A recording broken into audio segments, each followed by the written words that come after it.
அனைவருக்கும் வணக்கம். நான் ஹரி பேசுகிறேன், டிஃபைன் பீப்புள்ஸ் ரைட்ஸ் குரூப்போட ஃபவுண்டர். ஓகே, இது mission to create a great கவர்மெண்டோட அந்த பகுதியோட இரண்டாவது பகுதி இது. ஓகே, யார் இந்த வீடியோ பகுதியெலாம் பார்க்கலன்னா உங்களுக்கு ஒரு ஐடியாவும் இருக்காது நான் என்னத்தை பற்றி பேச போகிறேன். ஸோ ப்ரீஃபாக சொல்லிடுறேன். ஸோ ஒரு mission to create a great government சொல்லிட்டு இதை உருவாக்குறதுக்காக ஒரு என்ஜிஓ ஃபார்ம் பண்ணலான்னு இருக்கேன். ஸோ அதுக்கு முன்னுக்கு சில வீடியோ செஞ்சுட்டு இந்த இந்த இந்த மிஷன் செய்யறதுக்கு சாத்தியமா இல்லையான்னு சொல்லி விளக்கப்படுத்தி தான் சில வீடியோ பகுதி செய்கிறேன். ஸோ இது முடிச்சுட்டு மெம்பர்ஸை வந்து ஜாயின் பண்ணுற ஒரு ஸ்லாட் வரும். ஸோ அப்போ வந்துட்டு நான் பப்ளிக் வந்து ஆஸ் அ மெம்பராக அந்த என்ஜிஓவில் ஜாயின் பண்ணி, ஸோ அந்த என்ஜிஓ என்ன நோக்கத்தில் செயல்பட போகுதுன்னா, இந்த நாட்டுக்கு நல்ல தலைவர்களை ஃபில்டர் பண்ணுறது. ஓகே, ஃபில்டர் பண்ணுறதுனா நேர்மையான தலைவர்கள்லாம் ஃபில்டர் பண்ணி ஒரு வெப்சைட்டில் வச்சுட்டு, ஸோ அங்கேருந்து பீப்புள் வந்து சூஸ் பண்ணி அந்த நல்ல தலைவர்களில் லைக் ஆர் டிஸ்லைக் போட்டு அதுலேயே பெஸ்ட் ஆஃப் த பெஸ்ட் தலைவர்களை சூஸ் பண்ணி தென் அங்கேருந்து அவங்கள வந்து அரசியல் எலெக்ஷனில் நிறுத்தி நல்ல கவர்மெண்ட்டை ஃபார்ம் பண்ணலாம். விச் இஸ் அந்த எலெக்ஷனில் இந்த என்ஜிஓ சூஸ் பண்ண எல்லாரும் நேர்மையானவங்க அப்படின்னு சொல்லிட்ட பிறகு சூஸ் பண்ணதுனால அவங்க ஊழல் செய்யறதுக்கான வாய்ப்பு மிக மிக குறைவாக இருக்கும். அப்போ வந்து நல்ல அதிகமான தலைவர்களை வந்து அரசியல் தலைவர்களை நம்மளால் உருவாக்க முடிஞ்சதுனால நல்ல கவர்மெண்ட்டை வந்து உருவாக்க முடியும். ஸோ இதுதான் அதில் உள்ள லாஜிக். ஸோ ஆனால் அதில் வந்துட்டு அந்த மிஷன் எப்படி செயல்பட போகுது, இது சாத்தியம் தானா அப்படின்னு சொல்கிறதுக்கு சில வீடியோ பகுதி செஞ்சு நான் விளக்கப்படுத்திடுறேன் முதல்ல. ஓகே, இன்னைக்கு இந்த ரெண்டாவது பகுதியில் நான் எதை பற்றி பேச போகிறேன், புரிய வைக்க நினைக்கிறேன் நான் மக்கள்கிட்ட. ஒரு ஃபுல்லாக ஒரு கவர்மெண்ட்னா என்ன, ஏன்னா நம்ம ஒரு விஷயத்த செய்யணும்னா ஒரு கவர்மெண்ட்டையும் ஃபார்ம் பண்ணணும், ஒரு கிரேட்டான கவர்மெண்ட்டை ஃபார்ம் பண்ணணும்னா நம்மளுக்கு முதல்ல புரிஞ்சு செயல்படணும். ஓகே, அது புரியாமல் செய்ய போனோமா நம்மளால் செய்கிறதுக்கு சாத்தியம் இல்லை. ஓகே, அதே புரிஞ்சு செஞ்சோமா நம்ம இது விஷயத்தை வந்து ஈஸியாக செஞ்சிடலாம். அதே மாதிரி எவ்வளோ பெரிய விஷயமா இருந்தாலும் சரி, ஒரு விஷயத்த புரிஞ்சு செய்கிறப்போ அது ஈஸியாக செய்வோம். அதே மாதிரி இது மிஷன் பெருசு தான். ஒரு கிரேட்டான கவர்மெண்ட் உருவாக்குறது வந்து ரொம்ப பெரிய மிஷன். ஆனால் அதை புரிஞ்சு செய்கிறப்ப நம்மளுக்கு கொஞ்சம் ஈஸியாக இருக்கும். ஓகே, புரியாமல் செஞ்சோமா எல்லாம் பிள்ளையாக தப்பாக போயிடும். ஓகே, ஸோ அதனால் இந்த ஒரு பேசிக்கான ஒரு நாலேஜ் கொடுக்குறேன். ஒரு ஃபுல்லான ஒரு கவர்மெண்ட்னா என்னன்னு முதல்ல நம்ம மக்களாட்சியில் இருக்கோம், நம்மளுக்கு தெரியணும் ஒரு ஃபுல்லான கவர்மெண்ட்னா என்ன. ஓகே, ஒரு ஃபுல்லான கவர்மெண்ட்னா ஒரு அரசியல்வாதிகள் மட்டும் இல்லை. ஒரு ஃபுல் கவர்மெண்ட் மலேசியா லா படி என்ன அர்த்தப்படுதுன்னா 3 பிரிவு இருக்குது. ஓகே, ஒரு கவர்மெண்ட் ஃபுல் கவர்மெண்ட் 3 பிரிவு இருக்குது. Legislative, executive and judiciary. Okay, லெஜிஸ்லேட்டிவ்னா என்னன்னா வந்துட்டு அரசியல்வாதிகள். ஓகே, நம்ம ஓட்டு போட்டு சூஸ் பண்ணுறோம்னா அரசியல்வாதிகள் வந்து லெஜிஸ்லேட்டிவ். அடுத்தது வந்து எக்ஸிக்யூட்டிவ்னா யாருன்னு பார்த்தீங்கன்னா ஆஃபீஸர்ஸ். ஓகே, அதிகாரிகள். அடுத்தது வந்து ஜுடிஷரினா இந்த கோர்ட் சிஸ்டம், இதில் உள்ள ஜட்ஜிங்க அதெல்லாம் வந்து ஜுடிஷரி. ஓகே, இது 3 சேர்ந்தது தான் ஒரு கவர்மெண்ட். ஓகே, இதுதான் வந்து பெரும்பாகல செப்பரேஷன் ஆஃப் பவர்னு சொல்லிட்டு ஒரு விஷயம் இருக்குது. ஒரு சுப்ரீம் பவர் ஒரு தனிப்பட்ட ஒரு ஆளுகிட்ட இந்த கவர்மெண்ட்டை கண்ட்ரோல் பண்ணுற சுப்ரீம் பவர் இருக்காது. ஓகே, இந்த 3 பகுதியிலையும் பிரிவிலையும் தான் அந்த பவர் பிரிஞ்சு இருக்கும். செப்பரேஷன் ஆஃப் பவர்னு சொல்லுவாங்க. இந்த 3 சேர்ந்தது தான் ஒரு கவர்மெண்ட். ஓகேவா, இந்த நீதித்துறை, அதிகாரிகள், அரசியல்வாதிகள், இந்த 3 சேர்ந்தது தான் ஒரு ஃபுல்லான கவர்மெண்ட். ஓகே, இந்த பவர் வந்துட்டு அவங்ககிட்ட தனித்தனியாக இருக்கும். அவங்கவுங்க வேலையை அவங்கவுங்க செய்வாங்க. அரசியல்வாதிகளோட வேலை என்னன்னா சட்டத்தை உருவாக்குறது. அதிகாரிகளோட வேலை என்னன்னா அந்த சட்டத்தை வந்து அமுல்படுத்துறது. அண்ட் கோர்ட் சிஸ்டம்ல ஜுடிஷரியோட வேலை என்னன்னா திடீர்னு அவங்க கோர்ட் கிட்ட போயிட்டு ஒரு நியாயம் கேட்க போறப்ப அந்த நாட்டில் உள்ள மக்கள் அவங்க வந்து இந்த அரசியல்வாதிகள் உருவாக்கி வச்சிருக்காங்களா அந்த சட்டத்தை ரெஃபர் பண்ணி ஒரு நியாயத்தை கொடுப்பாங்க. ஓகே, அதிகாரிகள் வந்து அந்த அந்த கேஸை அதிகாரிகள் ஹேண்டில் பண்ணால் அதே சட்டத்தை பாய்ச்சிட்டு ஒரு விஷயத்தை எப்படி செய்யறதுன்னு சொல்லி தான் சட்டம் சொல்லும். எதை செய்யக்கூடாது அப்படின்னு சொல்லியிருக்கோம், ஒரு விஷயத்தை எப்படி செய்யணும் ப்ரொசீஜரும் எழுதியிருக்கோம். ஸோ இதெல்லாம் உருவாக்குனது யாருன்னு பார்த்தீங்கன்னா அரசியல்வாதிகள். அரசியல்வாதிகள் வந்து சட்டத்தை உருவாக்குறாங்க, அதிகாரிகள் வந்து சட்டத்தை செயல்படுத்துகிறாங்க, கோர்ட் சிஸ்டம் வந்து ஒரு செக் அண்ட் பேலன்ஸ் பண்ணுறாங்க. இந்த உருவாக்கப்பட்ட சட்டத்தை சரியாக கையாளுறாங்க இந்த அதிகாரி, இல்லை அந்த எடுத்து வந்த மக்கள் கேட்டு வர நியாயத்துக்கு இந்த சட்டத்தில் அது வழி இருக்கா, நியாயம் கொடுக்க முடியுமா அப்படின்னு பார்க்குறது வந்து ஜுடிஷியரியோட வேலை. ஓகே, ஸோ இது 3 சேர்ந்தது தான் ஒரு கவர்மெண்ட். ஓகே, இப்போ ஒரு பப்ளிக்காக இருந்து நம்ம எந்த இடத்த மாற்றம் செய்ய முடியும்னு பார்த்தீங்கன்னா, ஜுடிஷியரியில் நம்ம எந்த ஜட்ஜையும் அப்பாயிண்ட் பண்ண முடியாது, அந்த அதிகாரம் நம்மகிட்ட இருக்காது, உரிமையாக நம்மகிட்ட இருக்காது. எந்த அதிகாரியும் வந்து ட்ரான்ஸ்ஃபர் பண்ணுறதோ இல்லை புது அதிகாரி அப்பாயிண்ட் பண்ணுறோம் இந்த அதிகாரமும் இந்த வாய்ப்பும் வந்து மக்கள்கிட்ட இருக்காது.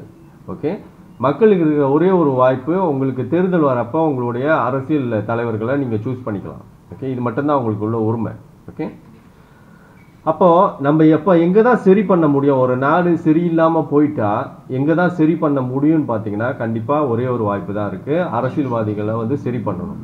ஓகே, அரசியல்வாதிகளுக்கு என்ன ஒரு எக்ஸ்ட்ரா பவர் இருக்குன்னா, அவங்களுக்கு வந்துட்டு ஒரு பிரைம் மினிஸ்டர் இருப்பான். ஓகே, இப்போ அன்வார் வந்து இந்த நாட்டோட பிரைம் மினிஸ்டர். பிரைம் மினிஸ்டர் என்னன்னா என்ன மீனிங்னா, இந்த குத்துவ கிராஜான். ஓகே, இந்த கவர்மெண்டோட ஹீட். ஓகே, தலைவன், ஒரு தலைவன், ஒரு கவர்மெண்டோட இந்த சொன்ன இந்த 3 பிரிவு, இதோட தலைவன் யாருன்னு பார்த்தீங்கன்னா பிரைம் மினிஸ்டர். ஓகே, இந்த பிரைம் மினிஸ்டர் வந்துட்டு ஈவன் செப்பரேஷன் ஆஃப் பவரில் வந்து பவர் பிரிஞ்சு இருந்தாலும், யாராவது அதிகாரியோ இல்லை ஒரு ஜட்ஜாக இருந்தாலும் சரி தப்பு செஞ்சிட்டா, ஓகே, சட்டத்தை மீறிட்டா, நியாயம் இல்லாத ஒரு விஷயத்தை செஞ்சுட்டா, பிரைம் மினிஸ்டருக்கு வந்து முழு அதிகாரமும் இருக்கும் ஆக்ஷன் எடுக்கிறதுக்கு. ஓகே, அதே மாதிரி பிரைம் மினிஸ்டர் ஏதாவது ஒரு பெரிய குற்றச்செயல் செஞ்சுட்டா, அதிகாரிகளுக்கும் சரி ஜுடிஷியரிக்கும் சரி பவர் இருக்கும் ஆக்ஷன் எடுக்கிறதுக்கு. ஓகே, அப்போ அந்த பவர் வந்து ஒரு ஆள்கிட்ட தனியாக சுப்ரீம் பவர்னு ஒன்று இருக்காது. அவங்க வந்து ஒரு எல்லா தப்பையும் செஞ்சுட்டு என்னை ஒன்றும் டச் பண்ண முடியாது அப்படின்னு இருக்காது. ஓகே, ஓகே, இப்போ எல்லாருமே தப்பானவங்களா ஆயிட்டானுங்கன்னா, இந்த 3 பிரிவும் தப்பானவங்களா ஆயிட்டானுங்கன்னா, அப்போ தான் வந்து இந்த ஒரு சூழ்நிலை வரும். எவன் மேலேயும் தப்பு செய்கிறப்ப ஆக்ஷன் இருக்காது, அதிகாரி தப்பு செஞ்சாலும் ஆக்ஷன் இருக்காது, அரசியல்வாதி தப்பு செஞ்சாலும் ஆக்ஷன் இருக்காது, நீதித்துறை தப்பு செஞ்சாலும் ஆக்ஷன் இருக்காது. ஓகே, ஏறக்குறைய மலேசியா வந்து இப்போ அந்த நிலைமையில தான் இருக்குது. செப்பரேஷன் ஆஃப் பவர்னு சொல்கிறானுங்க. அதை எப்படி வந்து அன்வார் மாற்றி சொல்கிறானா, மாற்றி அர்த்தப்படுத்துகிறானா, இது செப்பரேஷன் ஆஃப் பவரில் இருக்கிறதுனால எனக்கு வந்து கோர்ட் எடுக்கிற முடிவில் தலையிடுறதுக்கு உரிமை இல்லை அப்படின்னு சொல்கிறான். ஓகே, ஓகே, இது வந்து முழுசான உண்மை கிடையாது. கோர்ட் எடுத்த முடிவாக இருந்தாலும் அது பெரிய அநியாயமான முடிவு, ஒரு ஏமாத்து இருந்துச்சுன்னா, சிட்டிங்னு வந்துட்டாலே அது பீனல் கோட் செக்ஷன் படி ஒரு கிரைம். ஓகே, ஏமாத்து வேலை பண்ணுறது வந்து ஒரு பீனல் கோட் படி செக்ஷன் 420 படி அது ஒரு குற்றச்செயல். ஓகே, அப்படி இருக்கப்ப பெரும்பாலான ஆர்டிக்கல் 8 என்ன சொல்லுதுன்னா, 8வது ஆர்டிக்கல் என்ன சொல்லுதுன்னா, நாட்டில் உள்ள எல்லா மக்களையும் சட்ட கண் பார்வையில் சமமாக பார்த்தாகணும்னு சொல்லுது. அப்போ ஒரு ஜட்ஜாக இருந்தாலும் ஒரு குற்ற செயலை செஞ்சுட்டா அது தப்பு தான். ஸோ அப்படி இருக்கப்ப அன்வார் வந்து நான் சம்மந்தப்பட முடியாது கோர்ட்டோட முடிவுலன்னு சொல்கிறது வந்து ஒரு அர்த்தமில்லாத பேச்சு. இதுக்கு தான் செப்பரேஷன் ஆஃப் பவர் அவன் திருப்பி வேற அர்த்தப்படுறான். அதாவது அங்கே போய் நான் கலந்துக்க முடியாதுன்னு அர்த்தம் இல்லை, அதாவது அந்த ஜட்ஜுக்கிட்ட முழு பவரும் இருக்காது, எதை வேணாலும் செஞ்சிடலாம் அப்படின்னு ஒரு பவர் அந்த ஜட்ஜுக்கிட்ட இருக்காது. நீ தான் இப்போ பிரைம் மினிஸ்டர், நீ தான் இந்த கவர்மெண்டோட தலைவன், அவன் ஏமாத்துறான், நீ போய் ஆக்ஷன் எடு அப்படின்னு உரிமையை வந்து இந்த சிஸ்டம் கொடுத்துருக்கோம். அன்வார் அதை வந்து மாற்றி சொல்லி ஏமாத்துறான். இதை எதுக்காக செஞ்சுருப்பான்னா வந்து இந்த பிஎன்ல ஊழல் பண்ணவனுங்களாம் வந்து இப்போ கோர்ட்டில் வந்து கேஸ்லாம் வந்து விடுபடுறப்போ இதை ஒரே ஒரு காரணத்தை சொல்லியே அவன் எக்ஸ்கியூஸ் கொடுத்துட்றான். உலகம் முழுக்க போயிட்டு இதை தான் காரணமாக சொல்கிறான். என்னடா எல்லாம் ஊழல் பண்ணவங்க தப்பிச்சுக்கிட்டே இருக்கானுங்களா, ஒரு குற்றம் இல்லை குற்றம்னு சொல்கிறாங்க, நம்புற மாதிரி இல்லையாடா அப்படின்னு சொன்னோமா, பிஎன் காரணங்களா ஒரு ஊழலும் பண்ணலையா, எல்லாம் அசால்ட்டாக விபாஸ் ஆகிறானுங்க அப்படின்னு கேட்குறப்ப, கோர்ட் விஷயத்தில் நான் தலையிட முடியாது, அது நியாயம் இல்லை அப்படின்னு ஒரு பொய்யை பேசுவான், ஒரு அர்த்தம் இல்லாத பேச்சு பேசுவான். ஓகே, ஸோ இதெல்லாம் பொய் கதை. ஓகே, ஆனால் அவங்க கடமையை செய்கிறப்ப, ஒரு அதிகாரி கடமையை செய்கிறப்பையும் சரி, ஒரு நீதித்துறை ஜுடிஷியரி கடமையை செய்கிறப்பையும் சரி, பிரைம் மினிஸ்டரால் அந்த நேரத்தில் தலையிட முடியாது. அவங்க சட்டப்படியும் நியாயப்படியும் செயல்படுறப்ப தலையிட முடியாது, அவங்களுக்கு ஃபுல் பவர் இருக்கும். ஓகே, ஸோ இதை தான் செப்பரேஷன் ஆஃப் பவர். பிரைம் மினிஸ்டரோட பவரை பார்த்துட்டு அவங்கள போய் நிறுத்த முடியாது. ஓகே, இங்கே வந்து அதுதான் உல்டாவாக நடக்கும். ஏதாவது தப்பு செய்கிறப்ப தான், அவங்க நியாயமாக நடக்கிறப்ப தான் இவன் போய் பவரை மிஸ்யூஸ் பண்ணி ஆக்ஷன் எடுப்பான். ஃபார் எக்ஸாம்பிள் நஜீப் காலத்தில் கானி பட்டேல் அட்டர்னி ஜெனரல் வந்து கேஸை ஃபைல் பண்ண ட்ரை பண்ணப்போ அந்த அஜித் செஞ்ச ஊழலில் அவன் வந்து வேலை விட்டு தூக்கிட்டான். ஓகே, அட்டர்னி ஜெனரல்லையே வேலை விட்டு தூக்கிட்டான் அந்த சமயத்தில். ஸோ அந்த பவர் ஆக்சுவலி வந்து பிரைம் மினிஸ்டருக்கு இல்லை. ஏன்னா வந்து இதுதான் செப்பரேஷன் ஆஃப் பவர். ஒரு அதிகாரி கடமையை செய்கிறப்போ பிரைம் மினிஸ்டர் ஊழல் பண்ணியிருக்கா, கடமையை செய்கிறப்போ அவன் பவரை மிஸ்யூஸ் பண்ணி வேலை விட்டு தூக்குறான். ஓகே, ஸோ அப்படி செய்ய முடியாது. ஸோ அந்த மாதிரி தான் செய்ய முடியாது. ஆனால் கடமை என்ன வேணாலும் செஞ்சிடலாம். அதிகாரிகளும் என்னது ஜுடிஷரியில் உள்ள ஜட்ஜுங்களும் என்ன வேணாலும் செஞ்சிடலாம், அரசாங்கத்தால் தலையிட முடியாது அப்படின்னா அது ஒரு பெரிய பொய். ஓகே, அனுவார் பிஎன்ல ஊழல் பண்ணவங்க காப்பாற்றுறதுக்காக உருவாக்குன பொய் மட்டும்தான் அது. ஓகே ஓகே இப்போ பீப்புள் நம்ம என்ன தான் செய்ய முடியும்? இப்போ எல்லாரும் கட்டணங்களா ஆகிட்டானுங்களா, என்ன தான் செய்ய முடியும்? ஒன்று தான் செய்ய முடியும். ரொம்ப சிம்பிள், ரொம்ப பேசிக்கான விஷயம், நிறையா பேருக்கு தெரியும். இது வந்து அரசாங்கம் நம்மளுடைய தலைமைத்துவத்தை மாற்றணும். ஓகே, இப்போ தலைமைத்துவத்தை மாற்ற போகிறப்ப தான் மாற்றினாலுமே பொய் சொல்கிறானுங்கன்னா, ஏன்னா நான் அன்றைக்கி சொன்ன மாதிரி ஒன்றில் சொன்ன மாதிரி நம்பிக்கையின் அடிப்படையில் தலைவர்களை சூஸ் பண்ணுறதுனால தான் எல்லாமே மெகா சொதப்பலாக இருக்குது. ஏன்னா வந்து போலியான நம்பிக்கையை கொடுத்துட்டு பிறகு ஆட்சிக்கு வந்த பிறகு அவனுங்க வந்து கொடுத்த ப்ராமிஸை செய்ய மாட்டுறானுங்க, நம்மளுக்கு பெரிய ஏமாற்றமாக ஆயிடுது. ஓகே, ஸோ ஆனால் வந்து அவனுங்க வந்து மேக்சிமம் வந்து நல்லவனுங்களாக நடிக்கிறதுக்கு முயற்சி பண்ணுறானுங்க. ஓகே, எல்லாரும் ஒரு குறிப்பிட்ட சமயத்தில் யாரையாவது தப்பு பேசினா, ஒரு ஒரு டிபார்ட்மெண்ட்டையோ இல்லை அரசியல்வாதியோ ஏதாவது தப்பு பேசிட்டா அவன்கிட்ட நியாயம் இருக்கிற மாதிரி என்னாவது ஒரு சீனை போடுறதுக்கு, ஒரு ட்ராமா போடுறதுக்கு இப்போ சில விஷயத்தை காட்டுவானுங்க. அதை மீடியாலாம் போட்டு நியூஸ்லாம் போட்டு பெருசாக சீனு போடுவானுங்க. ஓகே, இந்த நாடே முழுக்க முழுக்க ஒரு ட்ராமாவில் தான் ஓடுது. எவன்கிட்டையும் பெருசாக உண்மையும் இல்லை, நேர்மையும் இல்லை, ஒரு ஜஸ்டிஸ் இல்லை. ஆனால் வந்து அவனுங்களோட அந்த குறையை காட்டிக்காம அவனுங்களும் நியாயமாக இருக்கிற மாதிரியும் நேர்மை இருக்கிற மாதிரியும் அவனுங்களும் ஆக்ஷன் எடுக்கிற மாதிரியும் அதை வந்து ஒரு சீனை போடுறதுக்கு சில ஒரு கேஸோ சில சம்பவத்தையோ காட்டுவானுங்க அவங்ககிட்ட நியூஸ்லேயோ. இதுக்கு ஆக்ஷன் எடுத்துட்டோம், இது இப்படி நடக்குது, அது அப்படி நடக்குதுன்னு. ஓகே, ஆனால் அவனுங்களை க்ளோஸாக அப்சர்வ் பண்ணால் அவங்ககிட்ட எந்த நேர்மையும் இல்லை. ஓகே, அவனுங்க முழுக்க முழுக்க மக்களுக்கு வந்து ஏமாத்தும் துரோகம் மட்டும்தான் செஞ்சுட்டு இருக்கானுங்க. ஓகே ஓகே இப்போ வந்து ஸோ இப்போ சொல்யூஷன் நம்ம என்ன தான் செய்ய முடியும்னு பார்த்தீங்கன்னா, நம்மளுடைய தேர்தல் வரப்போ நம்ம நல்ல நல்ல தலைவர்களை சூஸ் பண்ணி பார்லிமெண்ட்க்கோ இல்லை ஸ்டேட் அடூனியை சூஸ் பண்ணமா, ஒரு பார்லிமெண்ட் மெம்பரையோ இல்லை அடூனியை சூஸ் பண்ணுறப்போ அடூன்லாம் சேர்ந்து ஒரு ஸ்டேட் கவர்மெண்ட்டை உருவாக்க முடியும். பார்லிமெண்ட் மெம்பர்லாம் சேர்ந்து ஒரு கவர்மெண்ட்டையும் உருவாக்க முடியும், சென்ட்ரல் கவர்மெண்ட்டை உருவாக்க முடியும். ஓகே, ஸோ அடிப்படைன்னு பார்த்தா இங்கே தான் நம்ம வந்து கொரெக்ஷன் செய்ய வேண்டியது இருக்குது. தலைவர்களோட செலெக்ஷன் எப்படி தான் செலக்ட் பண்ண போகிறோம், எப்படி தான் சூஸ் பண்ண போகிறோம், அதுதான் அங்கே தான் நான் வந்து இந்த மாற்றத்தை வைக்கிறேன். ஓகே, அதாவது அரசியல் கட்சிக்கு முன்னுக்கே அரசியல் கட்சிக்குள்ளே நுழையிறதுக்கே தலைவர்களை முதல்ல நேர்மையை வந்து இப்போ டெஸ்ட் பண்ணி பார்க்கணும் அவங்களோட நேர்மையை. ஸோ அதுக்கு தான் ஒரு என்ஜிஓ நான் உருவாக்க முயற்சி பண்ணுறேன். ஸோ இதுக்கு வந்து நான் எல்லா என்ஜிஓவும் பல வருஷமாக கூப்பிட்டு அவங்க முன்னுக்கு வந்திருந்தா நல்லா எவ்வளோ தூரத்துக்கு இந்த விஷயத்தை செஞ்சு எடுத்து போயிருக்கலாம். ஓகே, இதில் வந்து ரொம்ப வருத்தப்படக்கூடிய விஷயம் என்னென்னா, இது வரைக்கும் ஒரு என்ஜிஓ கூடயும் ஒரு என்ஜிஓன்னு கூட சொல்ல வேண்டாம், யாராவது மக்களுக்கு நல்லது செய்யணும் அப்படின்னு சொல்லிட்டு ஒரு மக்கள் சேவகனாக இருந்தாலும் சரி இல்லை மக்கள் போராளியாக இருந்தாலும் சரி யாருமே முன்னுக்கு வரல இது வரைக்கும். ஸோ இதெல்லாம் ரொம்ப வருத்தக்கூடிய விஷயம். ஸோ அதனால் என்னால் அடுத்த கட்டம் அதில் அதை வந்து எந்த ப்ரோக்ரஸும் இல்லை. ஓகே, அந்த விஷயத்தில் நல்ல தலைவர்களை உருவாக்குறதுக்கான ப்ரோக்ரஸ் எதுவும் செய்ய முடியாதனால நான் திரும்பவும் கடைசியாக வேறு வழி இல்லாமல் மக்கள்கிட்டே வரேன். மக்களே வந்து அந்த என்ஜிஓவில் மெம்பராக சேர்ந்துட்டு மேபி அந்த சமயத்தில் கூடயும் அதாவது மக்கள் நிறையா பேர் வந்து மெம்பராக சேர்ந்து அதுக்கு ஒரு மந்த்லி டொனேஷன் ஒரு 10 வெள்ளி கொடுக்குன்னு ஒரு கண்டிஷன் செட் பண்ணுறேன். எதுக்குன்னா ஒரு ஃபன் இருக்கணும், அந்த தலைவர்கள் போயிட்டு ஏழைங்களுக்கு உதவி செஞ்சுட்டு கணக்கோலை காமிக்கிறதுக்கு. ஸோ அதுக்காக தான் மந்த்லி 10 ரிங்கிட் ஃபீ வாங்க போகிறோம். தென் இப்போ பார்த்தீங்கன்னா அந்த தலைவர்களுக்கு வந்துட்டு ஒரு சிம்பிள் ஸ்ட்ரக்சரான ஒரு டாஸ்க் தான் கொடுக்க போகிறோம். அதை வச்சு அவங்களோட நேர்மையை காட்டலாம். அப்படி இருக்கப்போ ஒரு தலைவர்கள்லாம் வந்து ஸ்ட்ரகிள் பண்ண வேண்டாம், ரிஸ்க் எடுக்க வேண்டாம், ஒரு சூழலை வந்த பிறகு வருவாங்களா தெரியாது. அப்படியே வரலாம் கூடியும், எந்த என்ஜிஓவும் யாரும் வரலாம் கூடியும் அந்த என்ஜிஓவில் உள்ள மெம்பர்ஸ் ஸ்ட்ராங்கான மெம்பர்ஸை வச்சு அந்த நல்ல தலைவர்கள் லிஸ்ட்டை உருவாக்கி ஆகணும்.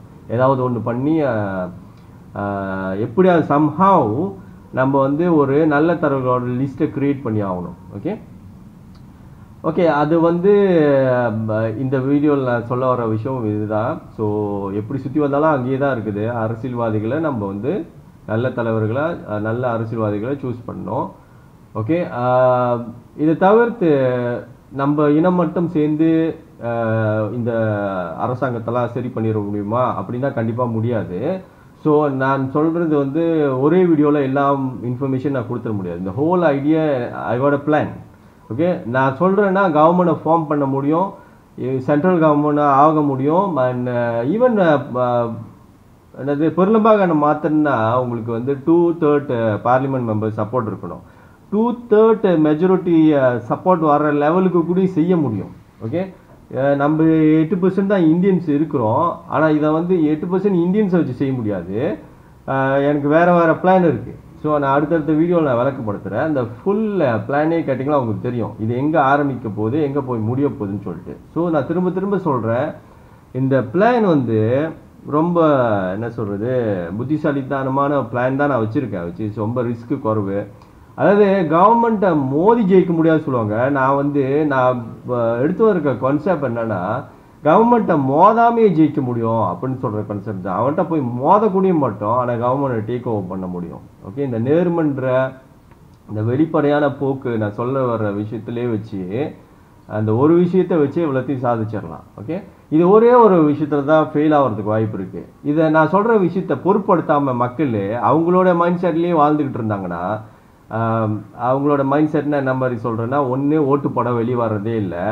ஒன்று மைண்ட் செட் என்னென்னா அப்படியே வந்தால் கூடயும் என் இனத்துக்கு இவன் நல்லா காப்பாற்றுறேன்னு சொல்லியிருக்கிறான், என் இனத்தை வந்து இவன் வந்தானா காப்பாற்றிடுவானா அப்படின்னு சொல்கிறதுக்கு ஓட்டு போடுவாங்க.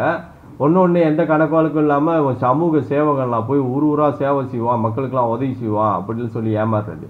ஓகே, இன உணர்வு, மத உணர்வு, இந்த சென்டிமெண்டலாக ட்ரிகர் பண்ணால் இதுக்கு மயங்கிறது. இதுலேயே நின்றுக்கிட்டு இருந்தீங்கன்னா ரொம்ப கஷ்டம்.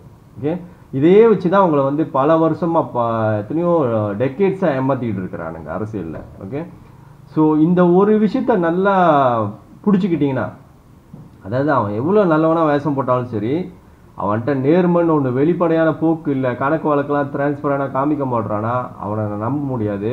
நேர்மையாக உள்ளவங்க பின்னாடியே நான் போகிறேன் அப்படின்னு ஒரு முடிவுக்கு வந்துட்டீங்கன்னா இது ரொம்ப சிம்பிள். நான் சொல்கிறது ரொம்ப நியாயமான விஷயம். ஓகே, ஆதாரம் இல்லாமல் நம்பாதீங்கன்னு சொல்கிறேன். இதில் என்ன தப்பு இருக்குது? கொஞ்சம் புத்திசாலித்தனமாக நடந்துக்குங்க, ஏமாறாதீங்க. சென்டிமெண்டலாக ட்ரிகர் பண்ணாலும் சரி, இன உணர்வு, மத உணர்வு, இதெல்லாம் டிவைட் அண்ட் ரூலோட கான்செப்ட். மக்களை பிரித்து ஆள்றது, இதிலே தான் மாட்டிக்கிட்டு நிற்கிறீங்க. ஸோ நான் எவ்வளோ சொல்லியும் இந்த நேர்மை பக்கத்து நீங்கள் திரும்பி பார்க்காமையோ, அதுக்காக வந்து உங்களால் முடிஞ்ச சப்போர்ட்டை கொடுக்காம இருந்தால், இப்படியே இருந்தால் முடியாது. இது சாத்தியமில்லை. பாருங்கள், நான் 2 வருஷத்துக்கு கூட வந்து என்ஜிஓஸு இந்த தலைவர்கள்னு சொல்லிட்டு இருக்கிறவங்களாம் நான் கூப்பிட்டு இருக்கேன். வாங்க நேர்மையான தலைவர்களை உருவாக்குவோம், நேர்மையை வந்து காமிங்க அப்படி சொல்லிட்டு. ஓகே, யாரும் முன்னுக்கு வராதனால இன்றைக்கி வரைக்கும் அது ஏதாவது ப்ரோக்ரஸ் இருந்துச்சா, ஏதாவது சாதிக்க முடிஞ்சிச்சா? இவங்க 10 பேர் நல்ல தலைவர்கள் இருக்காங்க பாருங்கள், நல்ல நேர்மையாக கணக்கு வழக்கு பாய்க்கிறாங்க பாருங்கள். அப்போ மற்றவங்களாம் பாருங்கள் கணக்கு வழக்கு காமிக்கலாம், அப்புறம் நம்ப வேண்டிய அவசியம் இல்லை. இவங்களை மட்டும் நம்புங்க, இவங்க பின்னாடி போங்க, இங்கேருந்து மேலே கூட நல்ல தலைவர்களை சூஸ் பண்ணுவோம் அப்படின்னு சொல்லி ஏதாவது ஒரு வாய்ப்பு வந்துச்சா? வரல. ஓகே, இதே மாதிரி தான் நம்ம ஒரு விஷயம் நல்ல எவ்வளோ உயர்ந்த விஷயம் சொன்னாலும் கூடியும் அதை யாருமே வந்து அதில் கலந்துக்கலைன்னா அது சக்ஸஸ் ஆகாது. ஓகே, எல்லாம் வேஸ்ட்டாக தான் போகும். ஓகே, என் மனசில் எவ்வளவோ என்னது இந்த நாட்டுக்கும் இந்த நாட்டு மக்களுக்கும் நல்லது செய்யணும்னு என்கிட்ட ஆசை இருக்குது. ஆனால் இது ஒருத்தனால் செய்ய முடியாது. ஓகேவா? இது ஏன்னா மக்களாட்சியில் ஒருத்தன் பூந்து கொரெக்ஷன் செய்ய முடியாது. நான் இன்றைக்கி போட்டு ஓகே நான் மக்களுக்கு நல்லது செய்ய போகிறேன், இங்கே ஏரியாவில் எங்கேனாச்சும் நின்று நான் தேர்தலில் நின்று எப்படியோ ஜெயிச்சு ஒரு பார்லிமெண்ட் மெம்பராக ஆகிட்டு நல்லது செய்யணும்னா முடியாது. ஒருத்தனால் வந்து இந்த மக்களாட்சியில் ஒரு மாற்றமும் செய்ய முடியாது. அதெல்லாம் பொய் கதை. 10 இந்தியன்ஸை வந்துட்டு எம்பி ஆக்கி விடுங்க, உங்களுக்காக பார்லிமெண்ட்டில் குரல் கொடுப்பாங்க, மாற்றம் செஞ்சுருவாங்க இன்றைக்கி, இதெல்லாம் பொய் பேச்சு. ஓகேவா? நான் வந்து நேர்மையாக சொல்கிறேன், உண்மை எதுவோ அதுதான் சொல்கிறேன். என்னாலையும் முடியாது. ஒருத்தனால் பூந்து எதுவுமே செய்ய முடியாது. செய்ய முடிஞ்சிருந்தா தான் செஞ்சுருப்பேனே. எதுக்கு நான் இவ்வளோ டைமை வேஸ்ட் பண்ணிட்டு திரும்ப இதை வந்து சொல்லிக்கிட்டு மக்கள்கிட்ட வந்து இதை சொல்லிக்கிட்டு எதுக்கு வந்து என்ஜிஓலாம் வந்துட்டு திரும்ப கூப்பிட்டுக்கிட்டு ஓகே நம்மளே வந்துட்டு முடியும்னா அந்த நாட்டுக்கும் மக்களுக்கும் ஒருத்தனாலே பூந்து நல்லது செஞ்சிட முடியும்னா நான் செஞ்சுருப்பேனே. ஓகே, அது சாத்தியம் இல்லை. அதனால தான் கூப்பிட்றேன். இப்போது ஓகேவா, மக்களையும் சரி என்ஜிஓவும் சரி. ஸோ யாருமே வந்து இதில் வந்து கலந்துக்கலன்னா, அதாவது சப்போர்ட்டாக நிற்கலன்னா இது சக்ஸஸ் ஆகாது.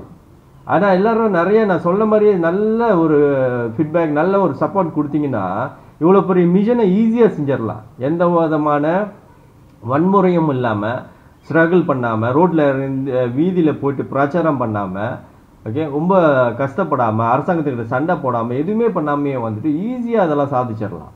ஓகே, விஷயம்லாம் ஆக்சுவலி ஒரு ஒரு நல்ல விஷயம் செய்கிறது வந்து கஷ்டம் கிடையாது. ஓகே, உண்மையாக இருக்கிறது, நான் ஊழலை ஒழிக்கிறது, இதெல்லாம் கஷ்டம் கிடையாது. எங்கே கஷ்டமாக ஆகுதுன்னா எல்லாம் ட்ராமா பண்ணுறதுனால தான் எல்லாமே கஷ்டமாகுது. அக்கறை இல்லாமல் இருக்கிறதுனால தான் கஷ்டமாகுது. பொறுப்பு இல்லாமல் இருக்கிறது. எனக்கு என்ன அதுக்கு, எனக்கு வந்து எதுக்கு இப்போ ஒரு வேலையை செய்ய சொல்கிறேன், எதுக்கு மெம்பராக சேர சொல்கிறேன், நான் செய்ய மாட்டேன். ஓகே, அப்படின்னு ஒரு பொறுப்பு இல்லாமல் இருக்கிறது. ஓகே, நம்ம இந்த நாட்டோடைய குடிமகன், இந்த நாடு நல்லா இருக்கிறது இல்லையா, இந்த நாட்டோட மக்கள் நல்லா இருக்கிறது இல்லையா. ஓகே, ஒரு நாட்டில் பிறந்திருக்கோம், நம்ம நாடு வந்து இப்படி நாசமாக போயிட்டே இருக்குது. அப்படியே பார்த்துக்கிட்டே இருக்க முடியுமா? சாவர வரைக்கும் பார்த்துட்டே இருக்க முடியுமா? இதனால் வந்து எப்படியா இருந்தாலும் நம்ம குடும்பமும் நம்மளுடைய ஃபேமிலியோட எதிர்காலமும் கூடயும் பாதிச்சு தான் ஆகும். ஓகே, நான் இதில் கலந்துக்க மாட்டேன்ப்பா, என் ஃபேமிலியை பார்த்துட்டு போனால் நீங்கள் அப்படி தப்பிச்சு ஓட முடியாது. இந்த சிஸ்டமில் நீங்கள் இந்த நாட்டில் இருக்கிற வரைக்கும் இந்த சிஸ்டம் வீணாயிருச்சுன்னா எப்படியாவது அந்த பாதிப்பு உங்களையும் உங்கள் குடும்பத்தையும் வந்து சேரும். ஓகே, நான் எல்லாரும் நல்லா இருக்கணும்னா நம்ம என்னாவது செஞ்சாகணும். ஏதாவது ஒரு பெரிய மாற்றத்தை செஞ்சு இந்த ட்ராமா பண்ணுற இந்த ட்ராமாவை நிறுத்தி ஆகணும். உண்மையான நல்ல தலைவர்களை உள்ளுக்கு எடுத்து வந்து இந்த நாடை வந்து நேர்மையாகவும் சீராகவும் எல்லாரும் நியாயமாகவும் நடத்தி ஆகணும். இதுக்கு தான் நான் கூப்பிட்றேன். ஓகே, நான் வந்து முதல்ல கன்சிடர் பண்ணுற விஷயம் என்னென்னா, ஒரு விஷயம் செஞ்சோமா அதில் சேஃப்டி இருக்கா மக்களுக்குன்னு தான் பார்ப்பேன். ஓகே, இது வரைக்கும் என்னோட பிகினிங்லேருந்து பார்த்துட்டிங்கன்னா மக்களை ரிஸ்க்கான விஷயத்த நான் தள்ளி விட மாட்டேன். எந்த ரிஸ்க் வேணாலும் நான் எடுப்பேன். ஓகே, மக்களுக்கு இதை செஞ்சால் ரிஸ்க்கு வரும், ஆபத்து இருக்குது அப்படி முக்கியமாக இந்த வீதியில் இறங்குற ப்ராசஸ்க்கு நான் கூப்பிடவே மாட்டேன். ஓகே, ஸோ அப்படி இருக்கப்ப இவ்வளோ பெரிய மிஷன் இது, ஒரு கிரேட்டான கவர்மெண்ட்டை உருவாக்குறது, அதில் செய்கிறதுக்கு ஏதாவது ரிஸ்க் இருக்க மாதிரி நான் யோசிக்காமையே செஞ்சுருப்பேன். ஒரு சிங்கிள் ரிஸ்க்கும் கிடையாது. ஓகே, ஆக்சுவலி இதை விட ஈஸியாக, இதை விட ரிஸ்க் ஃப்ரீயான ஒரு மெத்தட் இருக்காது. ஓகே, அதுதான் ஒரு வீடியோவாக நான் விளக்கப்படுத்தியே வரேன். உங்களுக்கு வந்து ஃபுல் பிக்சரும் உங்களுக்கு கிடைக்கும் இன்னும் கொஞ்சம் நாளில். ஓகே ஓகே அடுத்த வீடியோவில் நான் வந்துட்டு மேபி இதை பற்றி பேசுகிறேன்னே, எப்படி இது பாசிபிள், எப்படி மொத்த ரேஸை எப்படி எடுக்க போகிறோம், என்ன மாதிரி அவங்கள வச்சு எப்படி கவர்மெண்ட் பில்ட் பண்ண போகிறோம்னு சொல்லி. சத்தியமாக வந்து நம்மளுடைய ஒரு 8% இருக்கிற கம்யூனிட்டியால் இந்த கவர்மெண்ட்லாம் டேக் ஓவர் பண்ணுறதுலாம் இம்பாசிபிள். அதை நானும் ஒத்துக்கிறேன். ஸோ என்னோடய பிளானில் வந்து வேறு ஒரு ஐடியா இருக்குது. மற்ற ரேஸும் இது கதையில் இருக்காங்க. நான் யூஸ் பண்ணுற வேர்டு வந்து மக்கள்னு சொல்கிறேன், இந்தியன் சொல்லலை. மக்கள்னு சொல்கிறேன்னா எல்லா மக்களும் சேர்த்து தான் இந்த கவர்மெண்ட்டை ஃபார்ம் பண்ணுற ப்ராசஸ். இந்தியன் மட்டும் இல்லை, நான் இந்தியன்ஸ் கிட்ட பிகின் பண்ணுறேன். ஏன்னா எங்கேனாச்சும் ஒன்று ஆரம்பிக்கணும்ல. ஏன்னா நான் ஒரு இந்தியன்னு, என் பேச்சை மலாய்க்காரங்களோ சீனோ மதிக்க போகிறாங்க. முதல்ல இந்தியனே என் பேச்சை கேட்கலன்னா சைனீஸ் அண்ட் மில்லிஸ்லாம் எங்கே என் பேச்சை மதிக்க போகிறாங்க? அதுக்கெலாம் வேறு வழி இருக்குது, வேறு தலைவர்கள் வந்து பேசுவாங்க. ஓகேவா, முதல்ல நான் அந்த பிகின் பண்ணுறது தான். ஓகே, இந்த விஷயத்தை ஆரம்பித்து விடுறதுக்கு தான் இந்த ப்ராசஸ் நான் செய்கிறேன். ஸோ அதனால் இந்த இப்படிலாம் அண்டர் எஸ்டிமேட் பண்ணிடாதீங்க. ஒரு கவர்மெண்ட்டை ஃபார்ம் பண்ண போகிறாரா தமிழால் வச்சுட்டு, இந்தியன்ஸ் வச்சு, இதெல்லாம் நடக்கிறதா அப்படின்னு. நோ நோ நோ அவ்வளோ முட்டாள்தனமாலாம் நான் அந்த பிளானை போட்டிருக்க மாட்டேன். ஓகே, பிளான் வந்து பக்காவாக போட்டாச்சு, கவர்மெண்ட்டை ஃபார்ம் பண்ண முடியும். எஸ் ஐ சேட், இது ஃபெயில் ஆகிறதுக்கு வந்து மக்கள் சப்போர்ட் பண்ணலைன்னா மட்டும்தான் இது சாத்தியமாகும்.